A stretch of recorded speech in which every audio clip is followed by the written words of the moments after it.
नमस्कार दोस्तों, आज की इस वीडियो में आपको बताऊंगा मूलों का योगफल एवं गुणनफल ज्ञात करने। यह सवाल जो है 10th के बोर्ड एग्जाम में पूछ चुका है, तो हो सकता है इस साल भी पूछ दे, तो ध्यान से आपको समझना है। यदि आप यह सवाल यूट्यूब पे सर्च मार रहे थे, आपको सीखना है तो ध्यान से समझिएगा। करें द्विघात समीकरण x² - x + 3 = 0 के मूलों का योगफल एवं गुणनफल ज्ञात करें। ठीक ना। पहले हम समीकरण लिख लेते हैं, उसके बाद समझाएंगे। देखिए समीकरण क्या है, x² - x + 3 = 0। ठीक ना। इसमें देखिए x² का जो गुणांक है इसके बगल में जो भी है वो a होता है। मतलब समीकरण किस रूप में होता है थोड़ा समझ लीजिएगा। समीकरण इस रूप में होता है ax² + bx + c = 0। इस रूप में समीकरण होता है हमारा। तो x² का गुणांक क्या है, a है।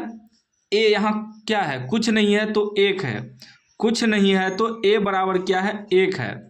उसके बाद b, x के बगल में b है तो b के जगह भी यहाँ x के बगल में कुछ नहीं है तो -1 है, -1 है। इसलिए माइनस लिखे क्योंकि समीकरण का मूल होता है +bx, यहाँ माइनस है तो माइनस हमें लिखना पड़ेगा। तो इसके बगल में कुछ नहीं है तो -1 है, माइनस है तो माइनस, प्लस रहता तो सिर्फ +1 लिखते हैं।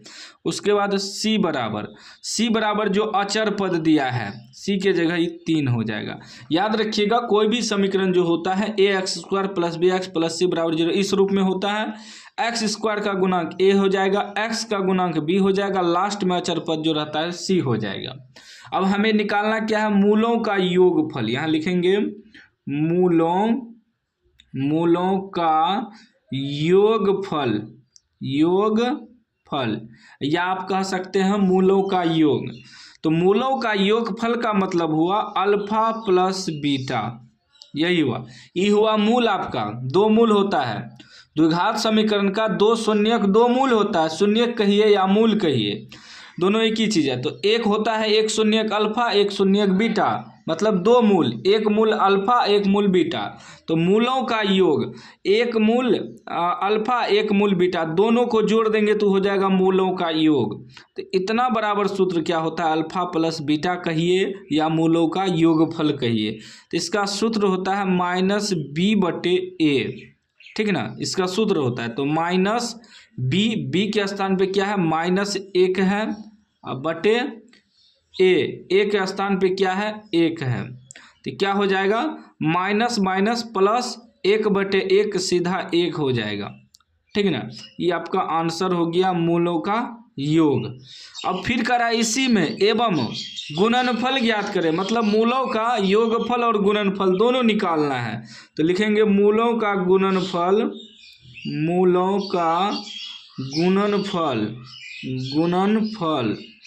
मूलों का गुणनफल मतलब मूल तो 2 है, एगो अल्फा एगो बीटा, इसका गुणनफल मतलब गुना कर देंगे, अल्फा गुना बीटा, अल्फा इंटू बीटा को ही मूलों का गुणनफल कहते हैं। इसका सूत्र हो जाएगा c/a। तो c के स्थान पे क्या है, 3 है बटे a के स्थान पे क्या है, 1 है, यानी कि 3/1 यानी कि 3 ही आपका आंसर हो गया। ठीक है ना। तो आज इस वीडियो में आप सीख गए मूलों का योगफल और गुणनफल निकालने। कभी कभी सवाल में मूलों का योगफल नहीं देगा, सीधा दे देगा अल्फा प्लस बीटा एवं अल्फा इंटू बीटा ज्ञात करें। तो अल्फा प्लस बीटा को ही मूलों का योगफल कहते हैं। सूत्र याद रखिएगा -b/a, अल्फा इंटू बीटा यानी कि मूलों का गुणनफल, सूत्र याद रखिएगा c/a। बस बैठा दीजिएगा, सवाल 1 मिनट में हल हो जाएगा। तो उम्मीद है आप समझ गए होंगे। समझ गए हैं तो लाइक कर दीजिए, चैनल को सब्सक्राइब कर दीजिए और घंटी को दबा के ऑल कर लीजिए। 10th का मैथमेटिक्स का एक एक सवाल का सॉल्यूशन इस चैनल पे आपको मिलेगा, तो सब्सक्राइब जरूर कर लीजिएगा।